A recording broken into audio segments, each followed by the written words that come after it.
آج بھی حضرت فیض ملتا ہے ملتا ہے جی، کو لینے والا پہلے مل گیا؟ اقبال نے کہہ نہیں دیا داتا صاحب کا تو پیغام تھا، ہم تو مائل بکرم ہے کوئی زائل ہی نہیں، بھائی کو فیض لینے تو آئے، اگر کو لینے آئے اگر ہم خالی بھیجے تو پھر بات کرنا ہے، بتاؤ کون فیض لینے گیا اور اس کو نہیں ملا ہے؟ بلکہ میں کہتا ہوں یہ بھی داتا صاحب کا فیض تھا، یہ بڑا معروف واقعہ ہے جی۔ کوئی تھا وہ مسلمان ہو گیا، اس نے اسلام قبول کر لیا، کلمہ پڑھ دیا، تو واہ اس کا انہی سے پڑھا جن کے حوالے سے قبلہ مفتی صاحب فرما رہے تھے۔ وہ جب قرآن پڑھ رہا تھا نا، اور وہ قرآن پڑھتے پڑھتے حضرت وہاں پہنچا نا، جب حضرت سلیمان علیہ نبی علیہ الصلوۃ والسلام کے زمانے مبارک میں وہ تخت لانے والی بات، اس نے حدیث بھی پڑھ رکھی تھی، نبی علیہ السلام نے فرمایا میری امت کے جو علماء ہیں وہ بنی اسرائیل کے پیغمبروں کی طرح ہیں، تو اس نے دونوں کو ملایا، تو اس نے وہ اس سے سوال کیا کہ بھائی پھر اس کا مطلب ہے اب بھی تو کوئی ایسا ہونا چاہیے نا جو یہ کام کر سکے؟ انہوں نے کہا نہیں وہ ہی تھے، اب نہیں۔ انہوں نے کہا نہیں، کوئی نہ کوئی تو ہوگا جو یہ کام کرے گا۔ اور لکھا ہے وہ پاکستان آیا، اور جب وہ داتا حضور کے سامنے سے گزر رہا تھا نا، تو اس نے دیکھا کہ رونق لگی ہوئی ہے، فیض کا سلسلہ جاری و ساری ہے، وہ داتا حضور آیا، وہ لکھا ہے ادھر ہی، وہ داتا صاحب کی طرف سے اس کی رہبری کرنے کے لیے کوئی بندہ بیٹھا، اس نے ہاتھ پکڑ کے بچا لیا، بیٹھے میرے پاس، اور کہتا کیا ہے کہ حضرت کیا پسند کریں گے؟ اس نے کہا میں اس وقت نا چائے پیتا ہوں، تو اگر چائے مل جائے۔ انہوں نے ہاتھ اس طرح کیا، سامنے کیتلی رکھ دی، کہا چائے پیئیں۔ وہ جب گورے نے دیکھا نا، تو دیکھتا کیا ہے، کپ بھی اس کے ہیں، کیتلی بھی اس کی ہے، ٹرے بھی اس کی ہے۔ اس نے کہا حضرت پیوں گا بعد میں، ذرا تھوڑی سی اجازت دیں۔ اس نے جا کے اپنی بیوی کو فون کیا اور کہتا کچھ عجیب ہوا ہو۔ اس نے کہا عجیب یہ ہوا ہے، تم تو تھے نہیں، اس وقت ہم دونوں بیٹھ کے چائے پیتے ہیں، میں نے اسی طرح چائے بنائی، اسی طرح کیتلی میں چائے ڈالی، کپ رکھے، کرسیاں رکھی، ٹیبل رکھا، میں بیٹھ گئی، تم نہیں تھے، بس سمجھ نہیں آئی، سارا کچھ ہی غائب ہو گیا۔ میں حیران گیا کدھر۔ اس نے کہا جہاں پہنچنا تھا پہنچ گیا حضرت، جہاں پہنچنا تھا وہاں پہنچ گیا حضرت۔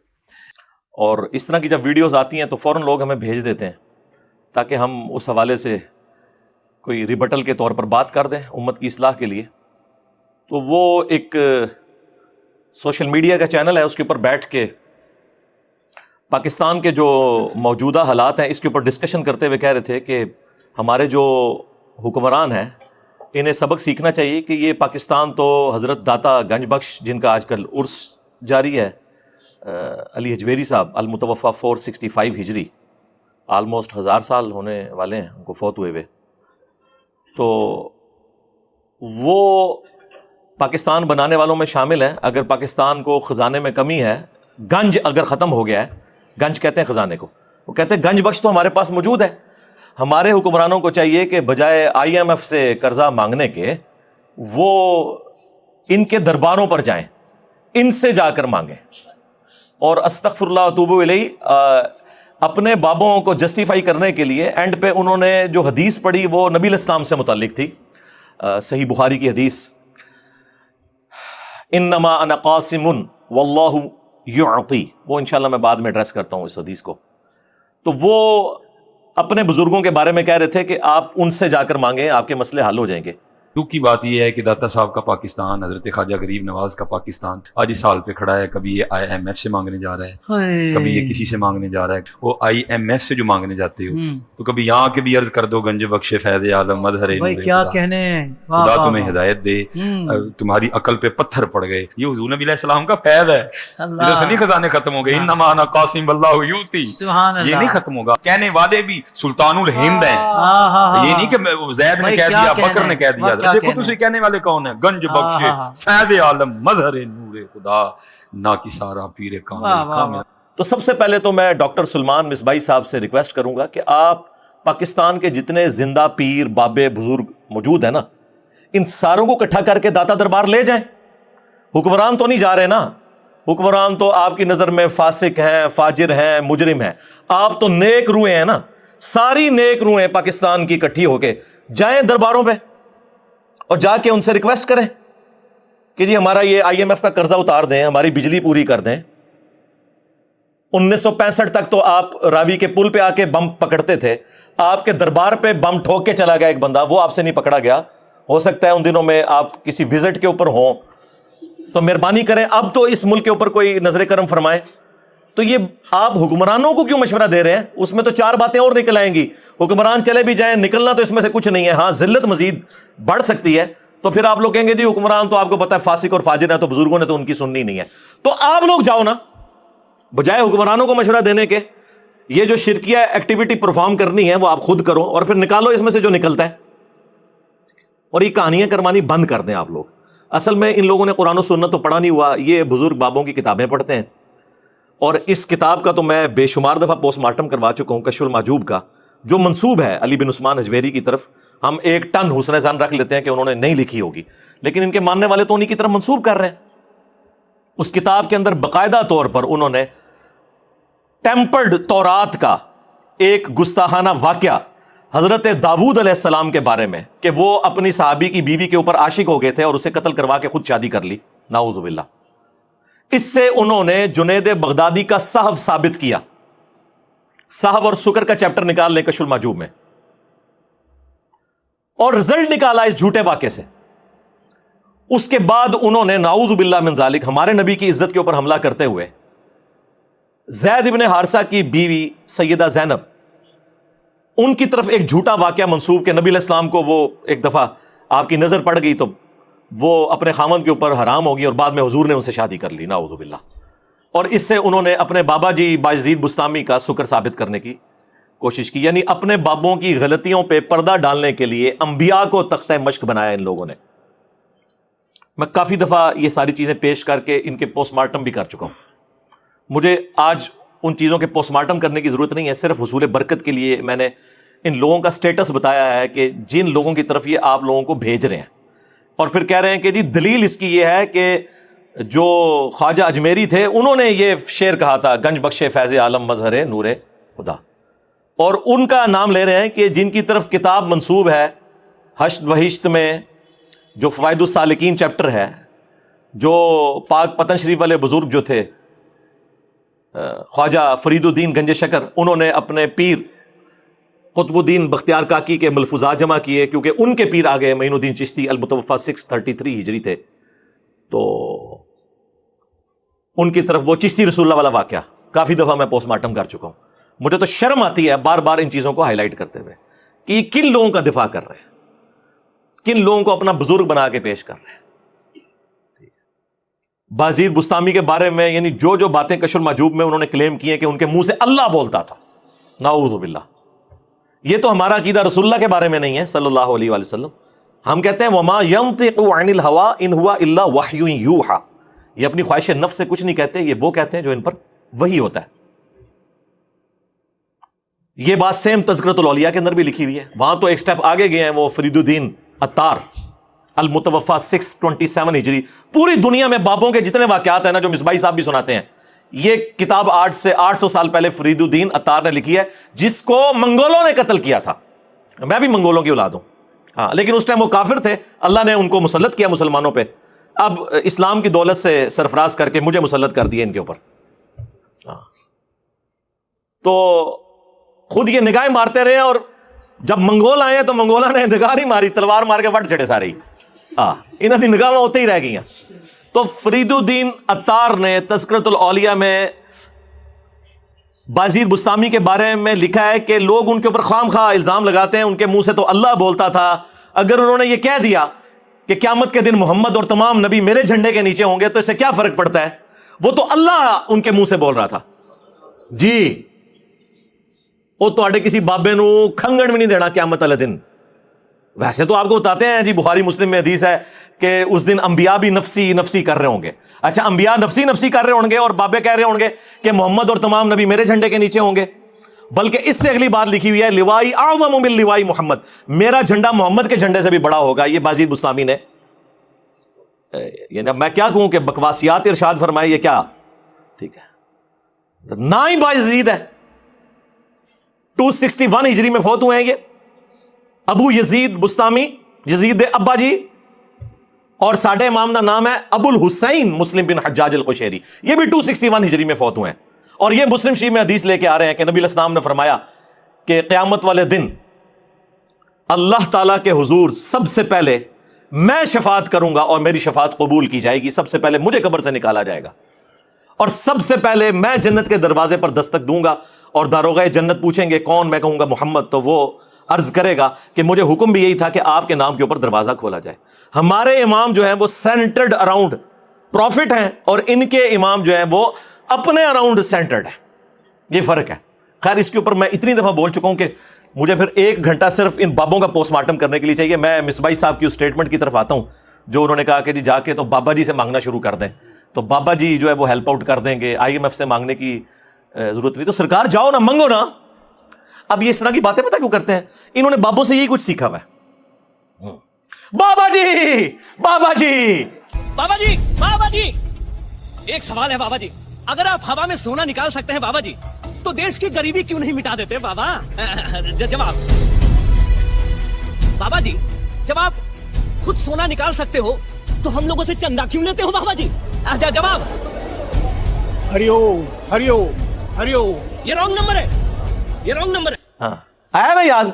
یہ انہوں نے یہی کچھ سیکھا ہوا ہے. کشف المحجوب سے یہ واقعہ لیا ہوا ہے جو وہ سناتے ہیں بڑے شوق سے. وہ کہتے ہیں کہ جی وہ ہمارے جو پیر بھائی ہیں نا, انہوں نے مجھے خود سنایا, علی بن عثمان حجویری صاحب کے پیر بھائی نے ان کو یہ واقعہ سنایا کہ جی جو ہمارے مشترکہ پیر صاحب تھے نا, ابو الفضل ختلی, سلسلہ جنیدیہ میں تھے وہ, تو ایک دفعہ ان کی حجامت بڑی ہوئی تھی اور ان کے پاس پیسے نہیں تھے. کہنے لگے یا اللہ تیری نبی کی سنت ٹوٹ رہی ہے تو مجھے کچھ پیسے عطا کر دے. تو وہ پیر بھائی ان کا جو علی حجویری صاحب کو کہانی کروا گیا, وہ کہتا ہے جی میں اس وقت درخت کے اوپر چڑھا ہوا تھا, یہ شہتوت کا جو درخت ہے نا اس کے لیے, کیڑوں کے لیے وہ جو پتے اکٹھے کرنے کے لیے. تو کہتے ہیں کہ میں نے خود اپنی آنکھوں سے دیکھا کہ جی درخت کے پتے, اس کی ٹہنیاں, اور اگلی کہانی سنو, اس کی جڑیں بھی سونے کی ہوگی. جڑ کی تو نظر آندی ہے. اور مصباحی صاحب سناتے ہیں, کہتے ہیں ہاں نا, یعنی میں آپ میں کیا.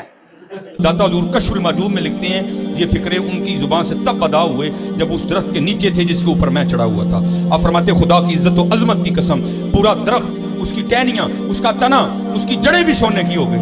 سارا, ہاں سارے سونے کا ہو گیا. اب وہ جو ہے نا وہ مٹی اٹھانے کے لیے نیچے ہوا, تو نیچے دیکھا تو زمین سونے کی, زمین سونے کی ہے. یہ کیا ہوا؟ دائیں دیکھا تو سونا, بائیں دیکھا تو سونا, آگے دیکھا تو سونا, پیچھے دیکھا تو سونا. اب بابا جی نے کام کیا تھا, کیوں نہیں مٹی دیا ٹیما پھڑان دیا, اور کہتا حضور کہاں سے پکڑاؤں, مٹی ہے ہی نہیں, جہاں تک نظر جاتی سونا ہی سونا ہے. ٹھیک ہے. اب مصباحی صاحب تو بیچارے یہ کہانیاں سنتے اور سناتے رہے ہیں, انہوں نے تو آپ کو یہی کہنا ہے کہ جی کوئی بابا نگاہ مارے تو کوئی درخت سونے کا ہو جائے. میرے بھائی یہ تو اس قسم کے واقعات اگر ہونے ہوتے نا, اللہ کے لیے کوئی ناممکن نہیں ہے, لیکن جو چیزیں ہم نبی علیہ السلام کے بارے میں کلیم نہیں کر سک رہے, دنیا کو اللہ تعالیٰ نے اسباب کے ساتھ جوڑا ہوا ہے, آپ وہ باتیں اپنے بابوں کی طرف کیوں منسوب کرتے ہیں کہ اوپر دیکھا تو سونا, دائیں دیکھا تو سونا, بائیں دیکھا تو سونا, اور ٹھیک ہے جی, اور مٹی کے ڈھیلے بھی نہیں جناب سنجے کے لیے مل رہے, سونا ہی سونا. کہانیاں سارے ہی سونے کا, نہیں کہنا سارے ہی سونے کا. تو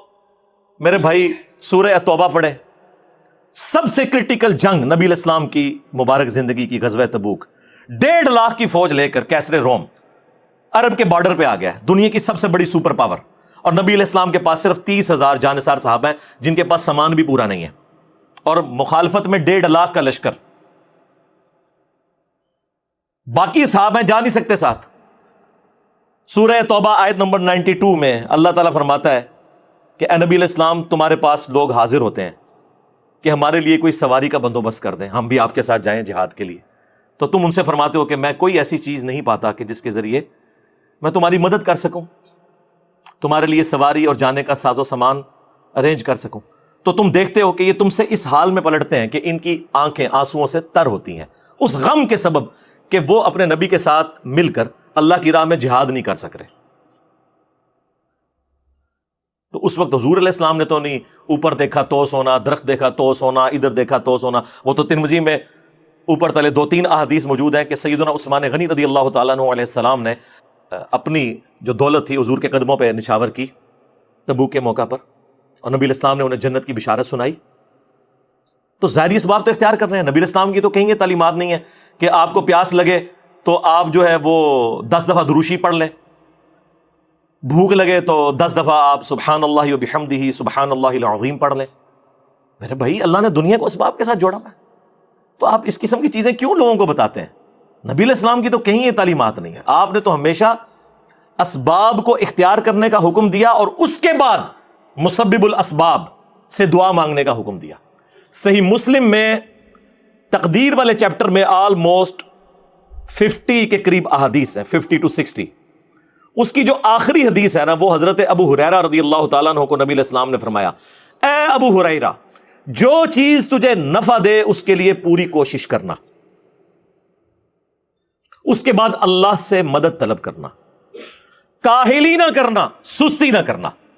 پھر بھی تیرے خلاف رزلٹ آ جائے تو پھر کہنا جو اللہ کی مرضی، اگر مگر نہ کہنا، اگر مگر شیطان کا دروازہ کھول دیتا ہے۔ لیکن یہ اینڈ پہ ہے، کوشش پوری کرنا، پھر اللہ سے مدد طلب کرنا، ہاں گنج بخش فیض عالم نہیں، اللہ سے مدد، اس کے بعد کاہلی اور سستی نہیں کرنی، کوشش بھی کرنی ہے اور کاہلی اور سستی بھی نہیں کرنی، پھر بھی رزلٹ خلاف آئے پھر کہنا جو اللہ کی مرضی، کہ ٹھیک ہے اللہ تعالیٰ کو یہ منظور نہیں تھا، اپنی ایفرٹ تو پوری پٹ کرنی ہے۔ یہ کون سا دین ہے جو آپ لوگوں کو سکھا رہے ہیں؟ آپ اس نبی کے ماننے والے ہو جس نبی نے آپ کو ہر نماز کی ہر رکعت میں سورۃ الفاتحہ تعلیم فرمائی ہے، اور اس میں جو آیت نمبر 4 ہے، ایاک نعبد و ایاک نستعین، اے اللہ ہم عبادت بھی صرف تیری کرتے ہیں اور مدد بھی یعنی دعا بھی صرف تجھی سے مانگتے ہیں۔ آپ یہ پیش کریں، اچھا جی آپ روٹی امی سے نہیں مانگتے، اے بچو نکلتا جے نہ دے، قرآن کا مذاق اڑاتے ہیں یہ لوگ، اور جی کوئی پانی میں ڈوب رہا ہو تو وہ پھر اللہ کو پکارے گا یا وہاں پر موجود بندوں کو پکارے گا؟ اندازہ کریں جی، وہ مسلم کی حدیث میں آ گیا نا کہ پہلے کوشش کرے گا، بندوں کو پکارے گا، اسباب اختیار کرے گا، اور پھر اللہ سے مدد بھی طلب کرے گا کہ اے اللہ یہ جو سبب میں اختیار کر رہا ہوں یہ اس قابل ہو کہ مجھے بچا لے۔ جی یہ کہاں لکھا ہے؟ جی قرآن میں لکھا ہوا ہے وَتَعَاوَنُوا عَلَى الْبِرِّ وَالتَّقْوَى وَلَا تَعَاوَنُوا عَلَى الْإِثْمِ وَالْعُدْوَانِ، نیکی اور پرہیزگاری کے کاموں میں ایک دوسرے کی مدد کرو، برائی میں ایک دوسرے سے الگ رہو۔ قرآن میں حکم ہے کہ روٹی امی سے مانگنی ہے، اور امی کو حکم ہے کہ اس نے بیٹے کو کھلانی ہے۔ پورا قرآن پڑھ کے تو دیکھو، تم لوگوں کو کہانیاں کروائی ہوئی ہیں جی روٹی امی سے مانگیں گے۔ وہ میرے بھائی ایک سمپل سی بات ہے، آپ یہ میرے سامنے بیٹھے ہیں، میں آپ کو کہتا ہوں مجھے پانی پلا دیں، سامنے موجود ہے، آپ بغداد شریف میں وہاں بھی قبر کے اندر ہے، میں کہ مجھے پانی پلا دیں، وہی بات وہی جملہ غائب میں پکارنا ہو جائے گا، یہ شرک ہو جائے گا، کیونکہ آپ کی اور میری کوئی کمیونیکیشن ہو نہیں سکتی۔ جی اس کا ثبوت جی قرآن میں ہے، سورۃ النمل آیت نمبر 62، امن یجیب المضطر اذا دعا ویکشف السوء ویجعلکم خلفاء الارض االہ مع اللہ، بھلا بتاؤ تو کون ہے جو مصیبت اور پریشانی میں گھرے ہوئے شخص کی فریاد کو سنتا ہے اور اس سے اس کی تکلیف کو دور کر دیتا ہے، اور تمہیں اگلوں کا خلیفہ کرتا ہے زمین پر۔ االہ مع اللہ، کیا اللہ کے ساتھ کوئی اور الہ بھی ہے جس کی یہ کوالٹیز ہوں؟ قلیلا ما تذکرون، بہت کم ہی تم نصیحت حاصل کرتے ہو۔ اس آیت کے اندر اللہ تعالیٰ نے کلیئر کٹ حکم فرما دیا کہ جو کوئی شخص اللہ کے سوا کسی سے دعا کرتا ہے گویا کہ اس نے اسے اپنا خدا، الہ اور معبود مان لیا ہوا ہے۔ بارش کون برساتا ہے؟ اللہ۔ ڈیوٹی کس کی ہے؟ فرشتوں کی۔ لیکن ہم فرشتوں سے بارش مانگیں گے کہ آپ کی ڈیوٹی لگی ہوئی ہے جی، کہتے ہیں نا بزرگوں کی ڈیوٹیاں نے، تو مشرک ہو جائیں گے بھائی۔ نبی علیہ السلام نے صلاۃ الاستسقاء، بارش کی نماز تعلیم فرمائی ہے، اور جی جو مدد کر رہا ہے مشکل کشا تو ہے نا، تو بھائی سب سے بڑا جو مشکل کشا ہے وہ تو سورج ہے، آپ کا کوئی بابا اتنا بڑا مشکل کشا نہیں ہے۔ دنیا میں موسم سورج کی وجہ سے تبدیل ہوتے ہیں، دنیا میں ہوائیں سورج کی وجہ سے چلتی ہیں، دنیا میں بارشیں سورج کی وجہ سے ہوتی ہیں، سمندروں کا پانی ویپریٹ ہو کر گلیشیئرز کی فارم میں سٹور ہوتا ہے، وہاں سے پگھل کے زمین کے اوپر اور نیچے دریا چلتے ہیں، بارشیں ہوتی ہیں۔ آپ کی گندم، ہر طرح کی جو فصلیں ہیں سورج کی وجہ سے وہ پکتی ہیں۔ تو کیا ہم کہیں گے المدد یا سورج ذرا آپ بادلوں سے باہر تشریف لے آئیے کہ سردی کا موسم قریب آ رہا ہے، اور بادلوں میں چھپ جائیے کہ گرمی کا موسم قریب آ رہا ہے؟ بھائی یہ نہیں، آپ فرشتوں کو بھی نہیں کہہ سکتے کہ فرشتوں یہ پیغام دے دو، نہیں، آپ کہیں گے اللہم صلی علی محمد وعلی آل محمد، اللہ پہنچائے گا۔ یا بخاری مسلم میں حدیث ہے، جب تم پڑھو گے السلام علیکہ ایہا النبی ورحمۃ اللہ وبرکاتہ، السلام علینا وعلی عباد اللہ الصالحین، تو زمین و اسمان میں ہر نیک بندے تک اللہ تعالیٰ تمہارا سلام پہنچا دے گا۔ ہم یہاں بھی جو پڑھتے ہیں تو رسول اللہ تک ہمارا سلام پہنچ رہا ہے۔ السلام علیکہ یا رسول اللہ ہم پڑھ رہے ہیں، نماز میں پڑھ رہے ہیں السلام علیکہ ایھا النبی، لیکن کس نیت سے؟ کہ اللہ پہنچا رہا ہے، یہ نہیں کہ وہ یہاں پہ موجود ہیں، اس حدیث میں موجود ہے۔ وہ حدیث پوری نہیں پڑھتے، اس میں سے حاضر و ناظر نکال رہے ہوتے ہیں، کبھی کچھ نکال رہے ہوتے ہیں، وہ یہ حدیث تو پڑھ کے دیکھ لو۔ تو اگر نبی علیہ السلام کے بارے میں اسٹیٹس ہے تو تاڑے بابے دے شاہی کوئی نہیں نا، ان کی کیا اوقات ہے؟ کیونکہ نبی کے جیسا ہے ہی کوئی نہیں، بابے تھے شے ہی کوئی نہیں، ہمارے مقابلے پہ نہیں، نبی علیہ السلام کے مقابلے پہ۔ تو یہ اس قسم کی جو شرکیہ تعلیمات آ کے اس شخص کی طرف سے جو یہ دعوے دار ہو کہ میں نبی علیہ السلام کا ماننے والا ہوں، نماز میں تم پڑھو ایاک نعبد و ایاک نستعین، اور اس پوری ویڈیو میں اس نے اللہ کا ذکر کہیں نہیں کیا کہ اللہ سے بھی مانگو، اللہ کے آگے رو، اللہ سے مانگو، کوئی نہیں، بالکل فارغ۔